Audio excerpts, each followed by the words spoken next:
let's talk a bit more about teachers. Most teachers in many countries are unionized, and this is a very difficult area in which to get reform.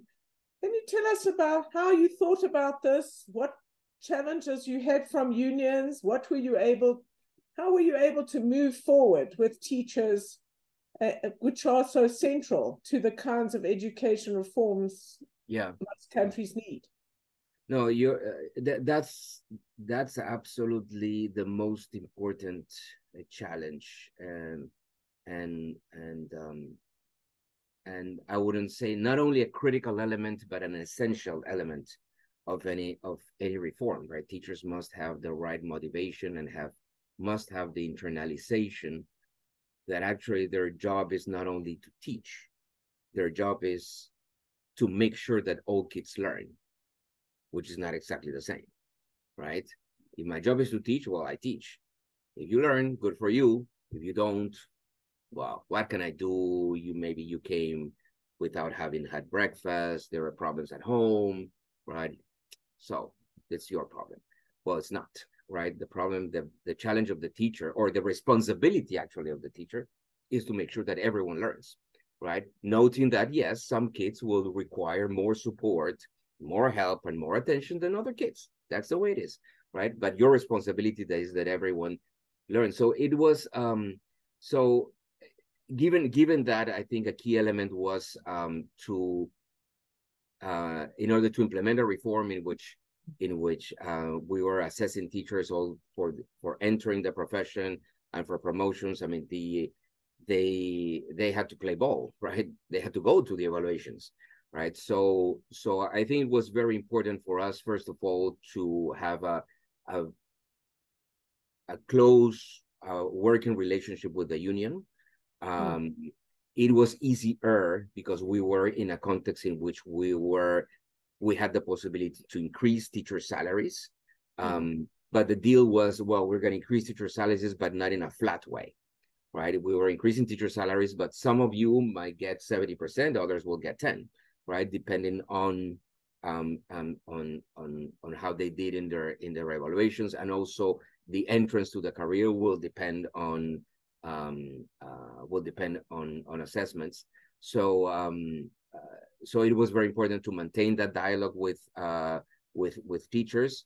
It was useful that we were in a context in which we were able to raise salaries, not dramatically, but we were able to raise them. But also the narrative of the government, and it was useful that it was very different from the previous government.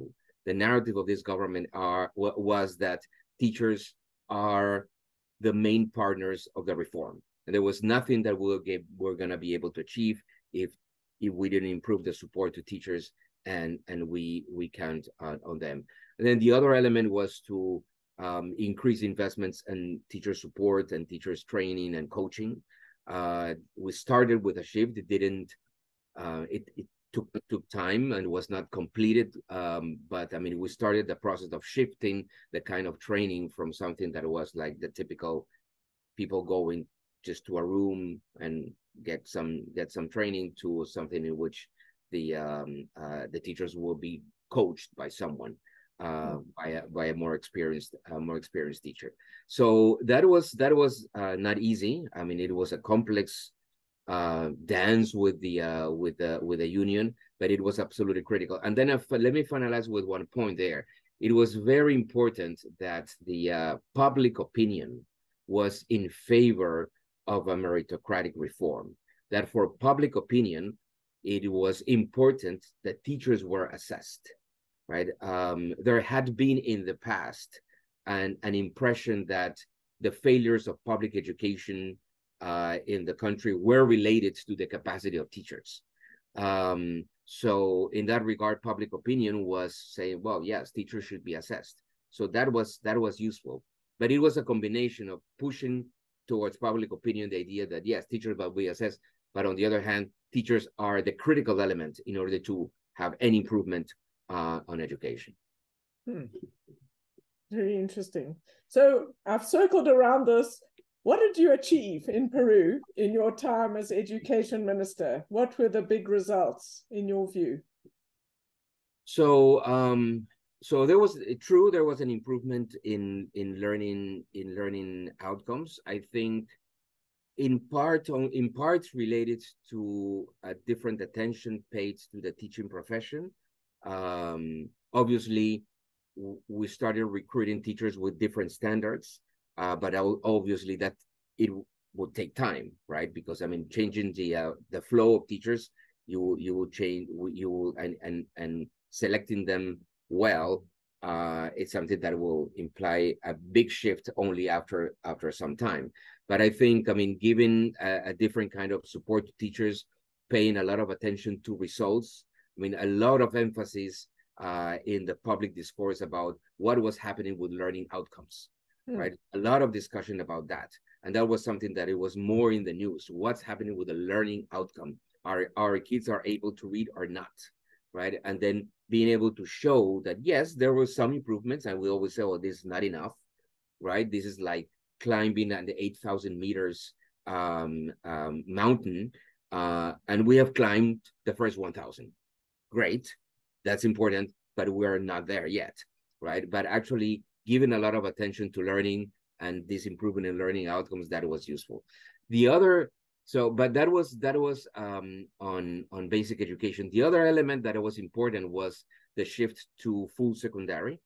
So Peru, as many other countries, have many secondary schools in which kids were, I mean, there were two shifts, and in some cases even 3 shifts, right? So we started the change that has not been finished yet, right? Because we're in a middle-sized country like Peru, we're talking about 8,000 secondary schools.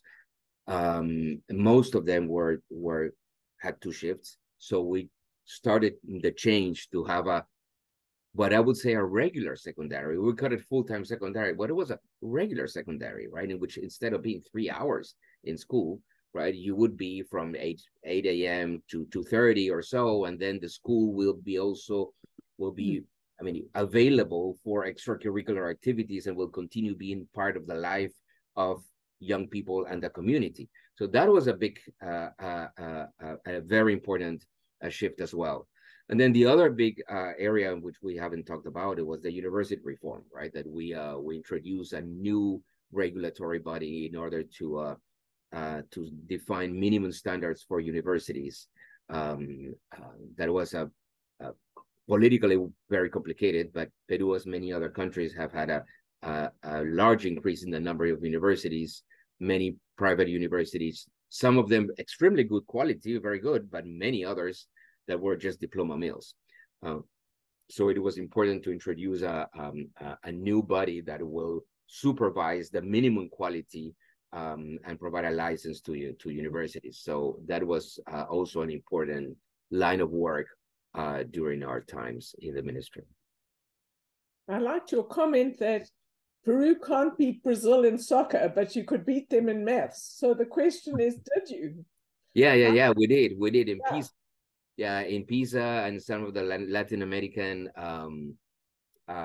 assessments done by UNESCO, Peru improved and was able to beat Brazil in math. Well, despite the fact that not necessarily we have been successful in beating Brazil in soccer, but it's true. I mean, there's that within Latin America, Peru has been one of the countries that until 2019 has and the last decade say has improved faster than other countries. On international tests, like on international tests, yes, on international tests, both right. on PISA and UNESCO administered tests. Right. And how much did you improve? What's a reasonable amount for a country to aim at in those sort of international tests? Yeah, so I think so for instance, I don't remember the exact numbers, but for instance, in our national assessments regarding reading, in between 2000 say 10 and 16, Peru improved like 15 points, right? From 30 to almost 50, which was a large jump, right?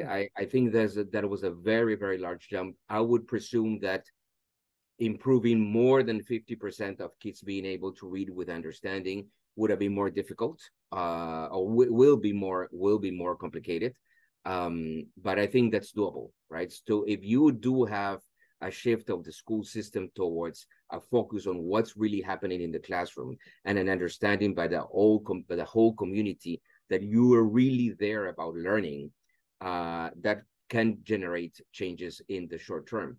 And it's important to mention those numbers because I think it's wrong that sometimes we say it regarding education, that we say, look, changes in education take time, right? So you need to be patient.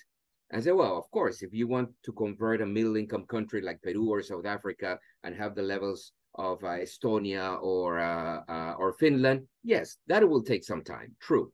But you can make changes, right, in the and at least foundational skills, right, in the short term, right? In 3-4 years, you can start seeing changes. You still are not going to be where you want to be, but you can make changes with the teachers you have, if the teachers have the right methods, if the teachers have the right support, if teachers have lesson plans and they have a better guidance in terms of what to do each single day, and if if you make sure that more schools have the right principle, right? A person can then really organize well the workings of the institution, and those are things that really do not require years and years, right?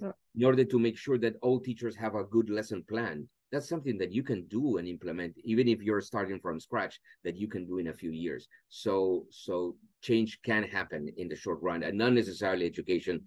Always changes in education take long. Very important point.